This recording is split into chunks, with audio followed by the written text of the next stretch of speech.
there, everybody. Welcome in on this Tuesday on the Fan. Evan and Tiki. Tiki is off today. He'll return in a couple of days. We have a very, very busy show today.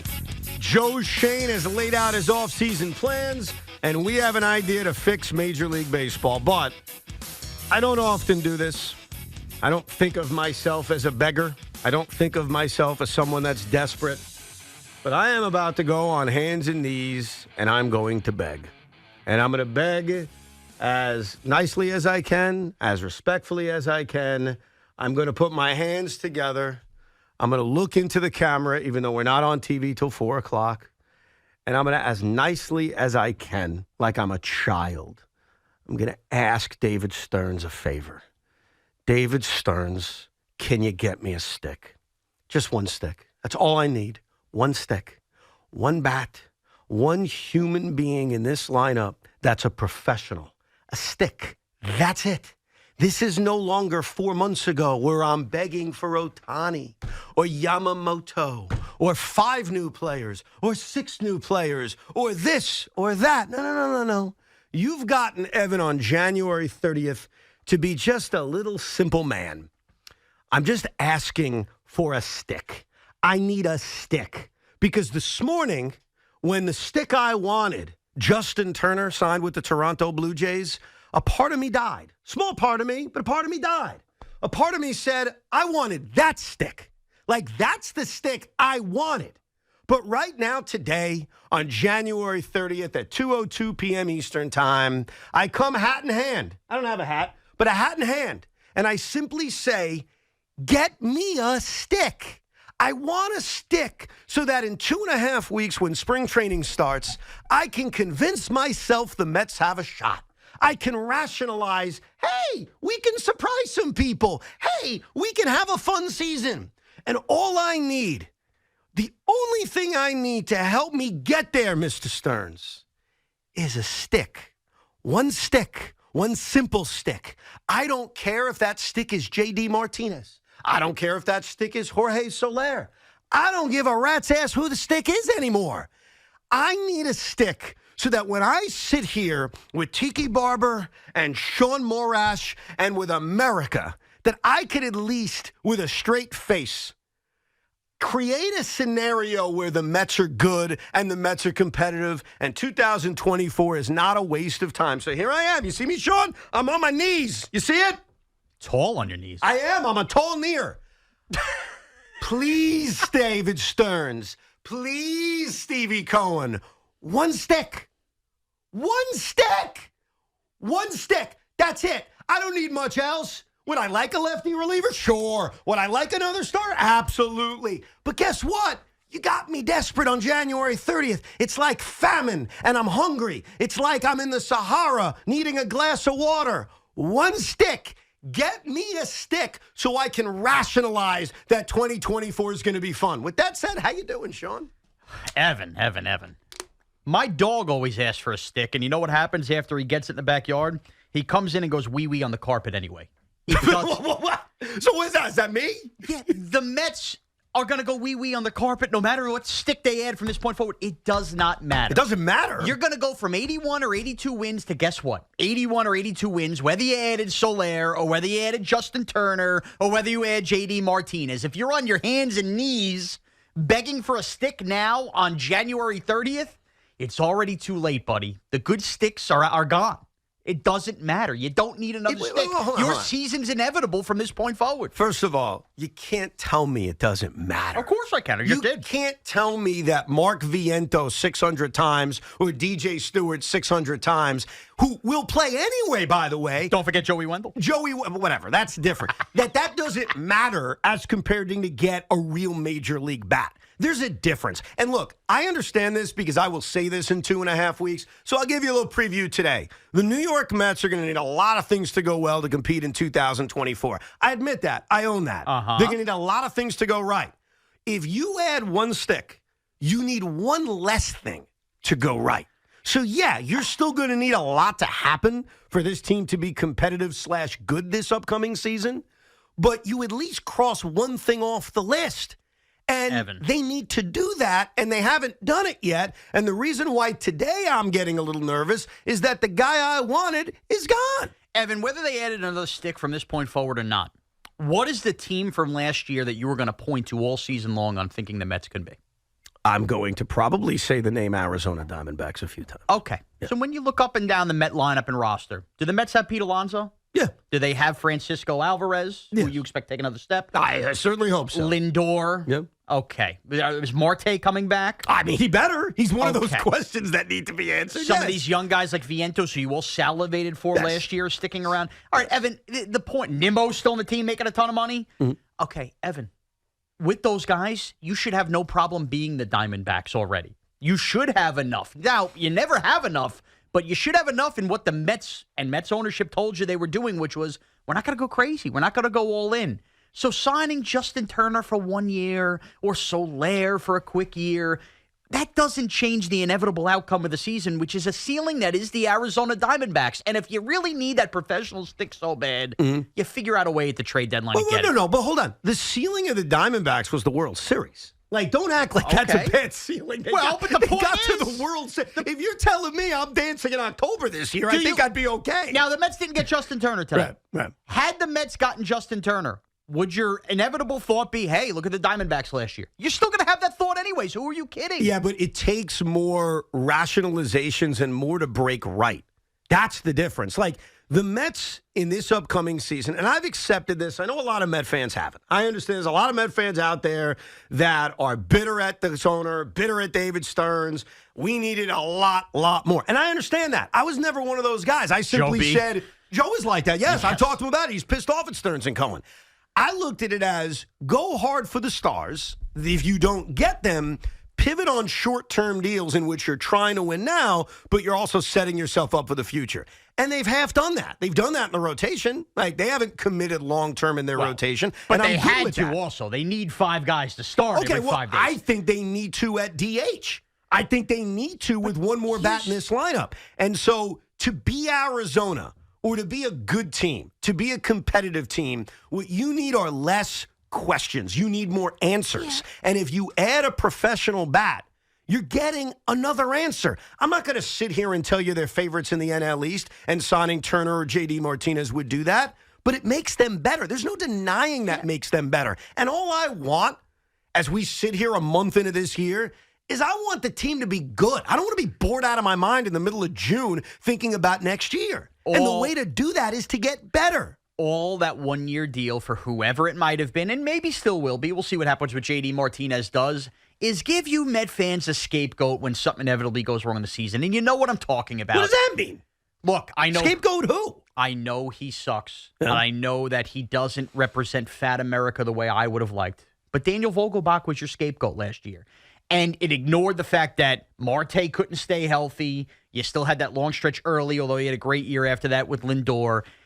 I'm sorry, it's on the stars of this team now, the guys who have gotten paid, where you shouldn't need that stick, and you should be able to sprinkle in the young guys for all these at-bats and see what you are, because this is a year to see where the Mets are going. But hold on. I want to throw this right out the window, because this is the thing David Stearns says, and now you're repeating his talking points. Oh, this smart idea, man. But he's wrong respectfully, he's wrong about this. The Mets can develop their young players and create opportunities for their young players while also adding a designated hitter. Like right now, the Mets left field situation is Brandon Nimmo. Their center field situation is Harrison Bader, and Starling Marte is going to play right field. Well, guess what? Sounds like runs. Yeah, sounds like 3 guys, not Nimmo the last 2 years, guys who get hurt. Which means you're going to have to go to the depth of your outfield, which means DJ Stewart is probably going to play a lot, which means he's not your DH, which means Mark Vientos, who's now penciled in as like a platoon at DH with DJ Stewart, he's your everyday DH. But wait a second. What if Brett Beatty struggles against left-handers? What if it turns into a platoon at third base? There's room to play Vientos. Let Beatty work through the struggles. Hold on a sec. You can do all of that while adding a bat. Like this idea that it needs to be a $13 million Justin Turner bat? Yes. Yeah. You want to know why? Because he could play third base or DH. Like, it doesn't take away. Who is adding Turner, who's now gone, or Soler and JD taking at-bats away from? Who's he taking at-bats away from? Well, if you want to give Vientos and Beatty as many at-bats as possible. They're going to get them either way. Well, clearly not going to get as many if Turner's in the lineup stop every it. day. They're going to get 400 Evan, plate appearances either way. This is such BS that David Stearns is claiming that you're repeating that. This is somehow taking at-bats away from guys. You're not grasping what this year is about. What's this year about? This year is, hey, if we happen to have a surprise year and everybody hits all the ifs that you've talked about, then great. But this year is about, we have our internal stars that we've paid. Let's see if we pay Pete. But we have a bunch of young bats. You hope Alvarez turns into a big one this year. Get them as many at-bats as possible. And if you lose games as a result, you lose games. But you need to develop the talent, not go backwards and sign a 39-year-old Justin Turner. It's not going backwards, though. See, you can do... For 13 mil? Find out about for 6 mil. You can do both. The idea that Turner is being a young player was never true. It's not true. It's not the case. Well, the Mets are going to have plenty of at-bats available for Mark Vientos, for eventually Drew Gilbert, for Luis Angel Acuna, for any young player that comes up here. I can promise you this, they will play. So what the Mets are trying to do, what I have bought in on, is develop the youth while trying to win at the same time. And they've sort of done that in the rotation. You need to finish the job with a bat. And so to now say adding a bat takes away those it's BS. And then the other thing you're telling me is you're going to suck either way. What are you like? You are going to suck anyway. What do you know the future? I know the obvious future. I know what I'm doing I'm going with the mindset of what Stearns, what Cohen, and everybody's laid out. They haven't said we're going to suck either way. They haven't used the word suck, but they've told you we're not going to be great.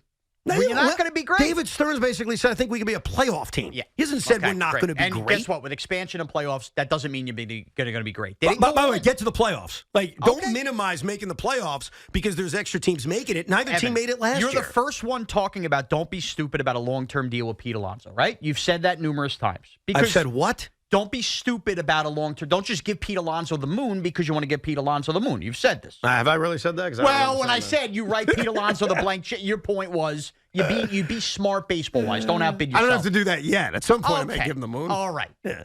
There's still a money factor here. $13 million for 1 year is a lot of money for Justin Turner. Stop it. You don't think Gio Urshela's going to sign for 6 points? Sign him to play third base. Oh, you want me to sign Gio Urshela? Well, why? Just so you can make fun of the Mets signing another Yankee scrap? Well, I mean, is that your intention? That's part of it. But the point is, I don't want to hear about money, by the way. I see that. I don't want to hear about. We have a billionaire owner, and we're not talking about a 10-year contract for $800 million. We're talking about a 1-year deal. But if you commit $13 million, $14 million, $15 million, as opposed to half of that, then you're committing to he should be the everyday DH, which, by the way, he's going to play every day with the Blue Jays. That's fine. Justin Turner. That's fine. But that's the point. Vientos should be getting these at-bats every day. He can't get at-bats either way. This is such crap. Because you're assuming injury. No, I'm by the way, with Harrison Bader, probably smart, but nonetheless. I'm rightfully so assuming injury, and I'm also reminding the world, let's not forget, and this is for Yankee fans too, we can write down a lineup, and we can write down a plan. It changes a million times. Of course but you know what's not going to change?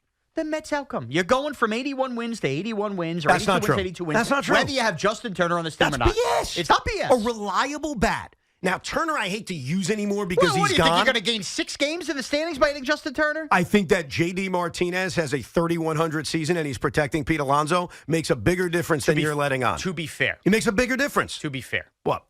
I agree with J.D. Martinez. He's a better player than Justin Turner. Okay. The argument's about Turner signing. Now, if you came in here and we found out that J.D. Martinez got a 1-year, $8 million deal from the Orioles, I would tend to lean that way. Why would the money even matter? I think the money does matter. First of all, they gave $13.5 million to Sean Manaea. Well, it's a pitcher. Okay, and it was a 1-year deal because 1-year deals can go away even if they suck. That's the beautiful part about a 1-year deal. And here's the other thing that's great about a 1-year deal. Let's say you're right. Let's say the Mets aren't any good. Yeah. Let's say the Mets are sitting there. Let's say I'm right, like everybody else agrees in America. With what? That the Mets aren't going to be very good this year? Well, I don't know if everybody agrees with you, but let's say they're 8 games under 500 and Justin Turner is having a good year. And again, I don't want to use him. Jorge Soler's having a good year. Whomever. You could trade him. That's true. Right, so you can recoup it. What I want right now, and it ain't asking a lot. I'm not some irrational person today. I'm being real sane about this. What I simply want is a stick, a bat, because it makes them better. It gives them a better chance to be that surprise team in 2024. And that's where I've been dog trained. Because at the beginning of this offseason, all of us were sitting there pounding our chests. We got the billionaire owner. We're going after Yamamoto. We're going after Ohtani. And all our game plans at the beginning of this offseason were a lot greater than what it's turned out to be. But they told you they shouldn't have been greater. Oh, but fine. But they went after Yamamoto. They failed to get him, but they went after him. I'm a little skeptical on how far they went after Ohtani, but nevertheless, they didn't get him. I've already pivoted to the point of I just want a bat. Like, am I asking for anything that irrational? I think anything crazy? I think it's a bat. It's a stick. It's a 1-year deal for a veteran. The team's not that their lineup was complete. The team's biggest issue coming into the offseason was pitching, and they've done what they can with Manaea, with Severino, who's the jackass they got from the Brewers, whatever. Adrian his name Hauser is is his name. Okay. He's not a jackass. Apologize. No, you know what? No. Well, what did he do? I'm not going to apologize. What did he do to you? Because I have a feeling he's going to end up being a jackass. Okay. The point is, your lineup should have enough if the young guys take the next stop step. And you want them all to get the at-bats. They're going to get the at-bats. When they struggle, if they struggle, you let them go through their slumps. And in the end, you find the same magic pony ride, which is the Mets are nowhere near as good as the Braves or Phillies, with or without J.D. Martinez, Justin Turner, or Jorge Soler. So I'm sorry, you complaining that you need a stick. You weren't a 75-win team that's now missing out on being that 82-win team. You're still that mediocre team with or without him. You may not want to admit this, but you're very similar to me, even if you don't want to say it today. You root for some teams that suck. The New York Giants, they haven't exactly lit the world on fire. But going into a season... Don't you dare compare them to the Mets. Well, no, in this case I am. When you go into a season, they're actually very similar when you think about it. The Giants had that surprise year, made the playoffs, got eliminated, then they sucked. Mets kind of did the same thing. When you go into a season, all you want is the ability to convince yourself they can be good. You can't convince yourself of that already? It's tougher. It's tougher. Look, I can do it, but it's tougher without a bat. It's an easier thing to rationalize if I'm penciling in J.D. Martinez protecting Pete Alonso. It's an easier thing. You can't act like it doesn't mean anything. Of course it means something. You're also acting as if the team is Pete Alonso and 8 guys from the movie Major League. No, I didn't say that. I'm saying protecting Pete Alonso. Have you seen the guys that have protected him over the last few years? I understand that. But still, at the gut and core of this team, you have bats. So if you agree they have bats, why would you be against adding another one? Like making you better, giving you a better shot. It's not being against. It's the idea of you should thread the needle this year and not have anybody making $13 million a year that even if it takes a week's worth of at-bats away from any of the young guys you're trying to develop on a year that should be so pivotal to figuring out who exactly these guys are. Don't tell me that Turner wouldn't take at-bats away from either Beatty, Vientos, etc. Those guys, when we know Alvarez is going to get the at-bats, should get as many at-bats this year as possible. I think I speak for the majority of Met fans. You want a stick, and you're demanding one. Or, believe it or not, is Sean Morash actually representing the majority of Met fans by saying it doesn't matter, we suck anyway? All class from a Met fan point of view. We'll hear from you, 877-337-6666. That's the toll-free number, yes. I want to believe we're 2.5 weeks away from spring training, and I want to go in there with optimism. I want to go in there with hope. And you're right, I'll find a way to twist myself into a pretzel and do that anyway, but it's a hell of a lot easier to do with a better lineup. They need to add a stick. I'm begging for a stick, or does it not matter? They suck anyway. You know what, Tommy? Evan's always the first one to tell you mark the tapes, right? Yes, Whenever he has a big prediction. Yeah. Mark these tapes that he's begging for a stick today so that on March 28th, when he predicts the Mets to win 83 wins anyway, we have this. You know what I would say? They win 83 games, but if they had a stick, it'd be 88 wins. That's the difference. We'll get your calls next, 877-337-6666. And I'll be specific. Since it's not Justin Turner, what specific stick do I want?